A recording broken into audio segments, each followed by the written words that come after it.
ನಮಸ್ಕಾರ ವೀಕ್ಷಕರೇ, ಯಾವುದಾದ್ರೂ ಒಂದು ಸೇಲ್ ಡೀಡ್ನ ಮಾಡಿದಂಥ ಸಂದರ್ಭದಲ್ಲಿ ಪೂರ್ತಿ ಹಣ ಕೊಟ್ಟಿಲ್ಲ ಅಂದ ಮಾತ್ರಕ್ಕೆ ಆ ಸೇಲ್ ಡೀಡ್ನ ಕ್ಯಾನ್ಸಲ್ ಮಾಡ್ಲಿಕ್ಕೆ ಬರೋದಿಲ್ಲ ಅಂತ ಹೇಳಿ ಸುಪ್ರೀಂ ಕೋರ್ಟ್ ಒಂದು ಮಹತ್ವವಾದ ತೀರ್ಪನ್ನು ನೀಡಿತ್ತು.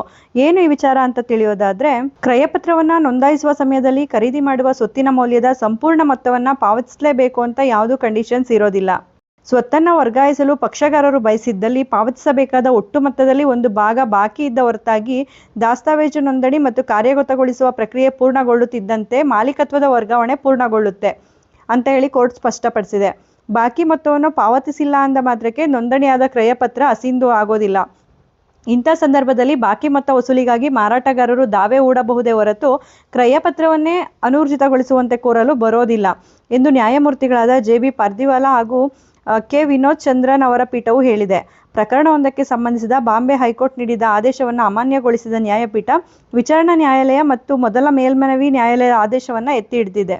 1975ರಲ್ಲಿ ಮಾರ್ಚ್ 10ರಂದು ನೋಂದಣಿಯಾದ 2 ಕ್ರಯಪತ್ರಗಳಿಗೆ ಸಂಬಂಧಿಸಿದ ಮೊಕದ್ದಮೆಯ ವಿಚಾರಣೆಯನ್ನು ಸುಪ್ರೀಂ ಕೋರ್ಟ್ ನಡೆಸಿತ್ತು. ಅರ್ಜಿದಾರರು ತಲಾ 7,000ಕ್ಕೆ 2 ಸ್ವತ್ತುಗಳನ್ನು ಪ್ರತಿವಾದಿಗೆ ಮಾರಾಟ ಮಾಡಿ ಕ್ರಯಪತ್ರ ಮಾಡಿಕೊಟ್ಟಿದ್ರು. ಆದರೆ ಕ್ರಯಪತ್ರ ಜಾರಿಗೆ ಬರುವ ಸಂದರ್ಭದಲ್ಲಿ ಖರೀದಿದಾರರು ತಲಾ 2,500 ಪಾವತಿಸಿ ಎರಡು ಸ್ವತ್ತುಗಳ ತಲಾ 4,500 ಬಾಕಿ ಉಳಿಸ್ಕೊಂಡಿದ್ರು. 1976ರಲ್ಲಿ ಮಾಡಿಕೊಂಡ ಒಪ್ಪಂದದಲ್ಲಿ ಬಾಕಿ ಹಣ ಪಾವತಿಸುವ ಜವಾಬ್ದಾರಿಯನ್ನು ಪ್ರತಿವಾದಿಯು ಒಪ್ಪಿಕೊಂಡಿದ್ರು.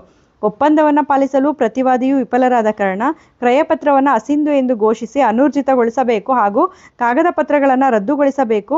ನನ್ನನ್ನೇ ಸ್ವತ್ತಿನ ಸಂಪೂರ್ಣ ಹಕ್ಕುದಾರ ಎಂದು ಘೋಷಿಸಬೇಕು. ನನ್ನ ಒಡೆತನದ ಸ್ವತ್ತಿನಲ್ಲಿ ಯಾವುದೇ ರೀತಿ ಹಸ್ತಕ್ಷೇಪ ಮಾಡಬಾರದು ಎಂಬುದಾಗಿ ಪ್ರತಿವಾದಿಗೆ ಶಾಶ್ವತ ಪ್ರತಿಬಂಧಕಾಜ್ಞೆ ನೀಡಬೇಕು ಎಂದು ವಾದಿಯು 1984ರಲ್ಲಿ ಮೊಕದ್ದಮೆಯನ್ನು ದಾಖಲಿಸಿದ್ರು.